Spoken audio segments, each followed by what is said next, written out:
بسم اللہ الرحمن الرحیم۔ ناظرین محترم، السلام علیکم ورحمۃ اللہ وبرکاتہ۔ نبی مہربان صلی اللہ علیہ وسلم کی مجلس میں حاضری ایک سعادت ہے، اور حضور صلی اللہ علیہ وسلم کی مجلس سے دامن بھر کے واپس آنا اور اس کی حفاظت کرنا، یہ ایک بندہ مومن کے لیے اس کے ایمان اور اس کے اخلاص کا تقاضا ہے۔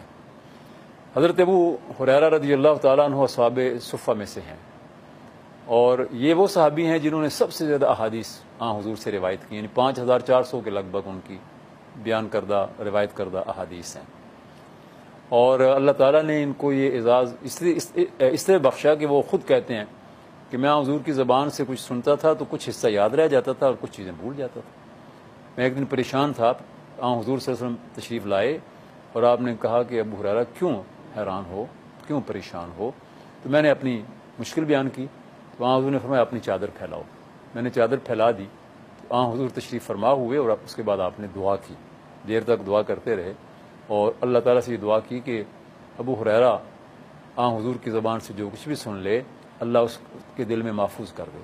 تو فرماتے تھے کہ اس کے بعد میں حضور سے جو بات بھی سنتا تھا میرے دل میں اللہ محفوظ کر دیتا تھا۔ صفہ کے اوپر مقیم تھے، کہتے ہیں کہ ایک دن ہم سب صحابہ جو 70 کی تعداد میں تھے بھوکے تھے، سب کے پیٹ خالی تھے، اور ہم انتظار میں تھے کہ کہیں سے کچھ کھانے کو ملے، کہ اچانک ہم نے دیکھا کہ ایک انصاری صحابی دودھ سے لبالب بھرا ہوا ایک پیالہ لے کر آئے، اور وہاں حضور کے دروازے پر پہنچے، حضور کو آواز دی، حضور باہر نکلے اور ان کے ہاتھ سے پیالہ لیا۔ صحابی نے عرض کیا یا رسول اللہ یہ آپ کے لیے ہدیہ ہے۔ تو آپ وہ پیالہ لے کر صفہ پر تشریف لے آئے اور مجھ سے کہا یا ابا ہر۔ میں نے کہا لبیک یا رسول اللہ صلی اللہ علیہ وسلم۔ فرمایا کہ یہ پیالہ لے لو، وابدا بیمینک، اور اپنے دائیں ہاتھ سے اپنے بھائیوں کو پلانا شروع کرو، وابدا بسم اللہ، اور اللہ کے نام سے شروع کرو۔ تو میں نے دل میں سوچا کہ میں بھی بھوکا ہوں، سب بھائی بھی بڑی بھوک سے نڈھال ہیں، ایک پیالہ دودھ کا ہے تو کتنے لوگوں کے حصے میں آئے گا، اور پھر بہرحال میرا نمبر تو نہیں آئے گا کیونکہ میں تو پلانے والا ہوں، مجھے تو یہ امانت دی گئی ہے، تو میں تو اس میں پہلے سے نہیں پی سکتا۔ لیکن میں حیران ہوا کہ میں سب صحابہ کو دائیں ہاتھ سے پلانا شروع کیا، پلاتا چلا گیا تا کے سب پی چکے۔ تو حضور نے پھر فرمایا یا ابا ہر انت بقیت اب انا بقیت، اے ابو ہریرہ تم باقی رہ گئے اور میں باقی رہ گیا ہوں۔ میں نے عرض کیا ہاں یا رسول اللہ صلی اللہ علیہ وسلم۔ تو آپ نے فرمایا ابو ہریرہ پیو۔ میں نے پیا۔ آپ نے فرمایا اور پیو۔ میں نے اور پیا۔ پھر آپ نے فرمایا تو میں نے کہا یا رسول اللہ گنجائش نہیں ہے۔ پھر آپ نے کہا ابو ہریرہ میں باقی رہ گیا ہوں۔ میں نے عرض کیا ہاں یا رسول اللہ۔ تو سب سے آخر میں نبی اکرم صلی اللہ علیہ وسلم نے وہ پیالہ اپنے ہاتھ میں لیا اور اس میں سے پیا۔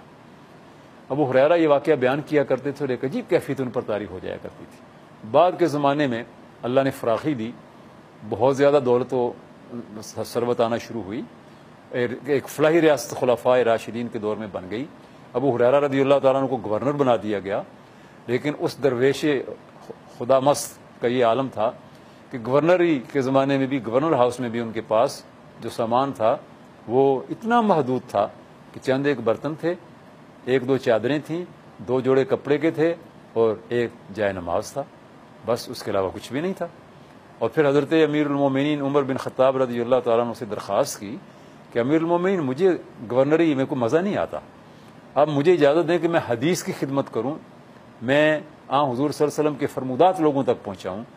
تو گورنری سے معذرت کر لی اور پھر اس خدمت میں لگ گئے۔ دیکھیے حضور کا یہ بھی معجزہ تھا، جو ایک پیالہ تمام صحابہ کو کافی ہو گیا، اور یہ بھی حضور کے معجزات میں بیان کیا گیا ہے۔ اللہ رب العالمین نے اپنے نبی کو بڑی شان عطا فرمائی تھی، اور نبی اکرم صلی اللہ علیہ وسلم کے ساتھ جس کو محبت ہو جائے اس کی شان میں بھی کوئی کمی نہیں رہ جاتی۔ لیکن محبت کا تقاضا کیا ہے؟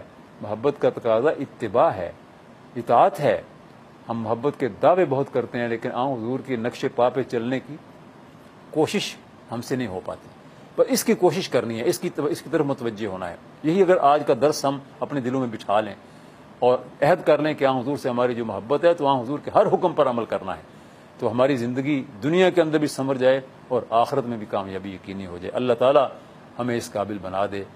ربنا آتنا فی الدنیا حسنۃ وفی الآخرۃ حسنۃ وقنا عذاب النار، وآخر دعوانا ان الحمد للہ رب العالمین۔